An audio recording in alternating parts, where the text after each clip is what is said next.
Dans cet exemple, nous allons tenter de montrer à nouveau que le dataset, bien qu'il soit conçu pour un mode déconnecté, puisse vraiment mixer ce qui va être dynamique au niveau de votre chargement de données, de ce qui va être statique ou entre guillemets considéré comme cache.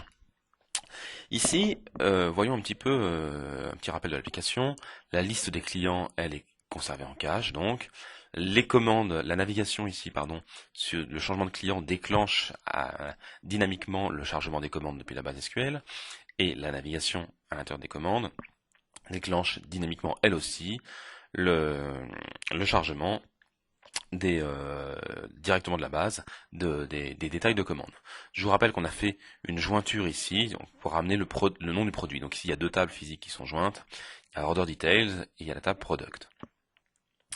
Alors une idée, une hypothèse qu'on pourrait faire par exemple, ce serait ici de se dire qu'en effet autant les lignes de commande et les commandes sont saisies toute la journée, donc on ne va pas les mettre en cache, autant les produits, ils font partie du catalogue, le nom du produit, sa description, etc. Donc finalement on pourrait les mettre en cache. Souvent les produits, la liste de ce genre de choses sont des tables qui sont mises à jour la nuit par un batch ou quelque chose comme ça. Donc typiquement, on pourrait se dire en effet pour gagner du temps, pour éviter de faire une jointure en plus sur le moteur de base de données, ce qui est un petit peu coûteux, on va essayer de simplifier ce modèle-là en utilisant le cache. Alors, je vous rappelle comment donc est chargé Order Details. Je reviens ici sur la select commande.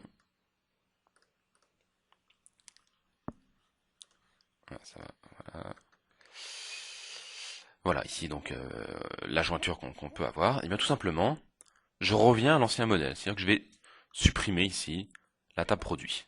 Voilà, donc là, la jointure, il n'y a plus de jointure, il n'y a qu'une seule table, et je laisse les champs classiques. Je valide. Ici, mon schéma a à nouveau changé, donc je vais régénérer mon groupe de données. Bien sûr, je vais choisir d'écraser, enfin d'enrichir le groupe de données existant. Voilà, c'est fait. Et puis, je vais donc rajouter la table produit en cache. Donc, pour rajouter cette table produit en cache, qu'est-ce que je vais faire? Eh bien, je vais la charger comme je charge aujourd'hui les clients. Je me place sur la table produit. Je vais la glisser, déplacer directement ici sur mon dataset. Je vais nommer mon data adapter, DA products.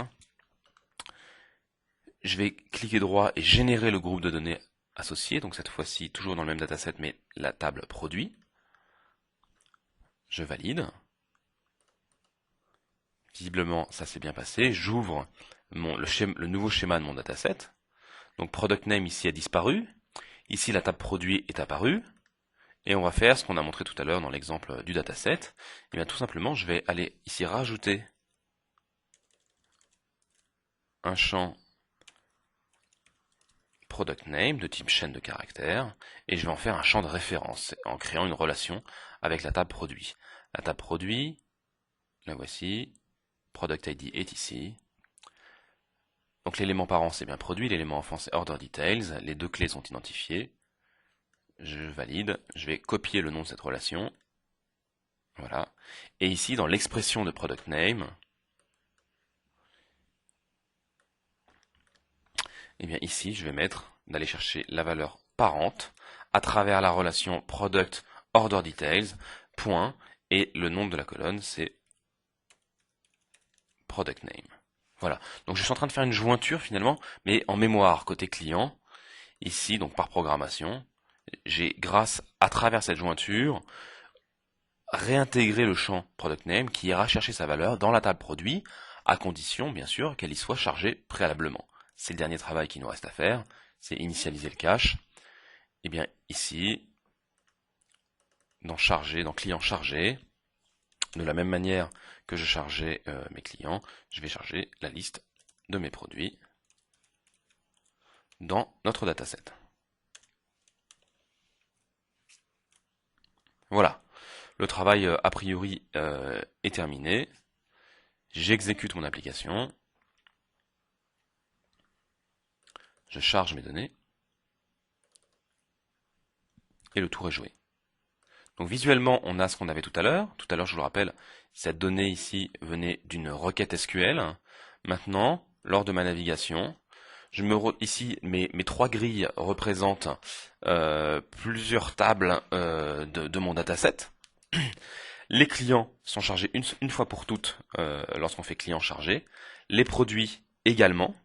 Et toute cette table-là est dynamique.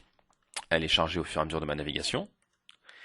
Et toute cette table-là, sauf la colonne Product Name, est également chargée en dynamique. C'est-à-dire qu'à chaque fois que je me déplace ici, les données sont bien chargées en dynamique.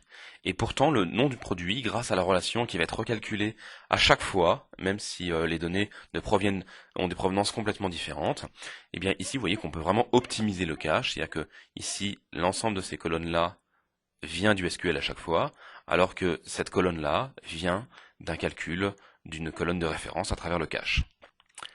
Voilà, donc le dataset, encore une fois, si on met tout dedans brutalement, en effet, c'est pas du tout optimisé, mais on peut en faire exactement ce qu'on veut, avec tous les avantages qu'on vient de lui montrer.